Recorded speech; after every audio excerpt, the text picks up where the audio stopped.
programme Cultiver, protéger autrement, dont vous avez tous certainement entendu parler avant d'être ici.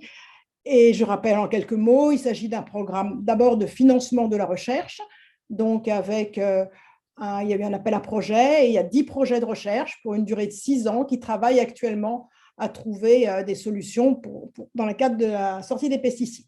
C'est à la fois des projets de recherche en recherche assez fondamentale, c'est la raison pour laquelle c'est des projets de longue durée, mais également qui ont, tout au long de la durée de leur projet, dans leurs activités, des relations avec des professionnels et, on l'espère, des impacts et des sorties opérationnelles tout au long du projet, hein, sans pour autant être obligé d'attendre 6 ans pour cela. Et donc, voilà. Enfin, en tout cas, vous découvrirez petit à petit au cours des différentes activités que nous allons organiser, et notamment dans cette rencontre, dans les autres séances de cette rencontre, les projets qui sont financés dans ce cadre-là. Au-delà de ces projets de recherche, on a instauré, donc l'INRA est en charge du pilotage scientifique de ce programme, et on a instauré un certain nombre d'activités d'animation pour favoriser le dialogue entre les chercheurs et les professionnels.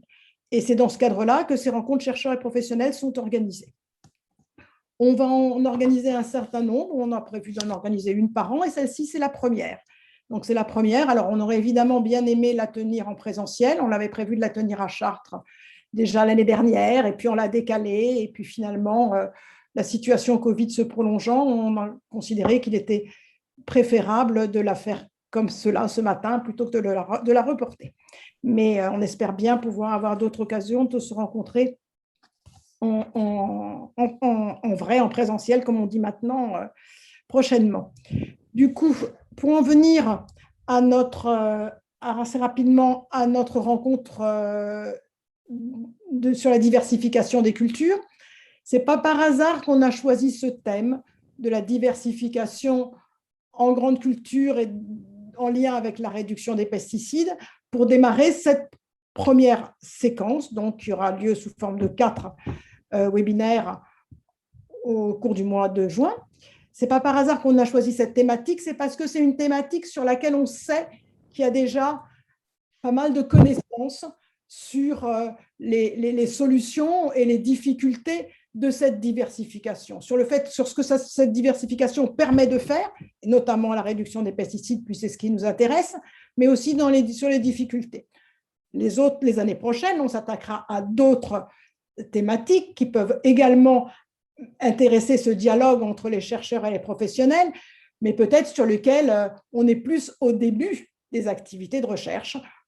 Alors, sur la diversification, on a des projets de recherche du PPR qui s'y consacrent largement. Vous verrez lors des prochaines séances que sur la question, par exemple, des mélanges d'espèces, la question de la gestion de la diversité à l'échelle des paysages, on a un certain nombre de projets de recherche qui y travaillent. En même temps, comme je venais de le dire, c'est aussi une thématique sur laquelle on travaille déjà depuis assez longtemps, aussi bien au niveau des instituts techniques, dans les réseaux professionnels et à l'INRAE. Et donc, c'est l'objectif de la rencontre, de cette rencontre-ci. Alors maintenant, l'objectif spécifique de ce matin, donc sur quoi on a décidé de commencer nos 4 séances ce matin, c'est finalement, et c'est ce qui va nous occuper dans la présentation et dans la discussion tout de suite, là, c'est la question des leviers technico-socio-économiques. Parce que finalement,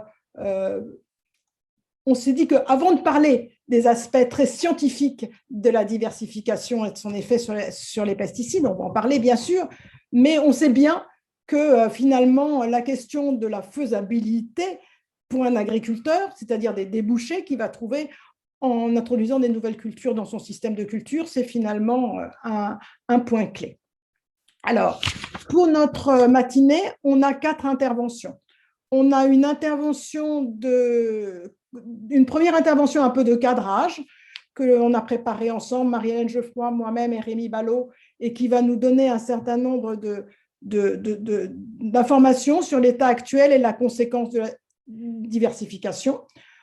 Ensuite, on a une deuxième intervention, Jean-Marc Ménard, Marianne Lebaille et Eva Revoiron, qui vont explicitement traiter de cette question que j'évoquais, des freins et leviers à la diversification au niveau des exploitations et des filières.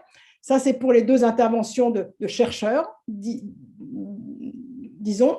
Ensuite, on va avoir deux présentations professionnelles, une d'un cas d'une expérience réussie pour stimuler la diversification avec l'entreprise Valorex, qui est sur la filière lin.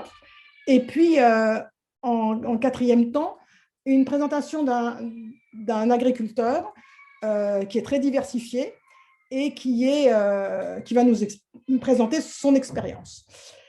On a prévu de cibler les questions après chaque intervention.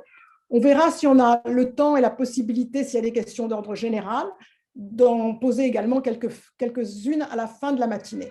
Mais pour fluidifier nos discussions, en gros, on va avoir des questions entre chaque intervention.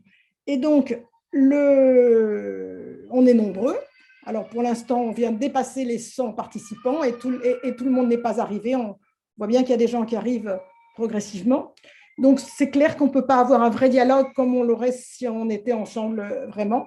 On n'a pas de pause café non plus, on n'a pas de pause déjeuner, et donc ça va être un peu frustrant de ce point de vue-là. Donc, ce qu'on a convenu comme méthode pour dialoguer, c'est que vous posez vos questions sur le chat, donc sur le fil de discussion sur lequel on a commencé à se dire bonjour les uns les autres, là, et on va les synthétiser. C'est-à-dire que je vais, moi, ou avec l'aide de Myriam,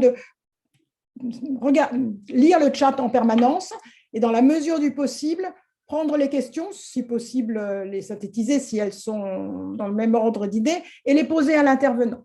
D'accord? Donc, vous posez vos questions sur le chat. Une fois que la présentation est terminée, on les pose à l'intervenant qui y répond. Évidemment, on n'aura peut-être pas le temps de répondre à toutes les questions, mais n'hésitez pas à les poser. On trouvera une méthode pour ensuite demander aux intervenants de répondre par écrit et pouvoir communiquer aux questions sur lesquelles ils n'auraient pas eu le temps de répondre. Voilà, j'espère que j'ai été claire. Je ne voudrais pas prendre trop de temps et je vais tout de suite du coup passer la parole à Jean-Marc Ménard, non pardon, à Marie-Hélène Geoffroy pour le premier exposé. Alors Marie-Hélène, je pense que tu vas pouvoir nous partager ta présentation.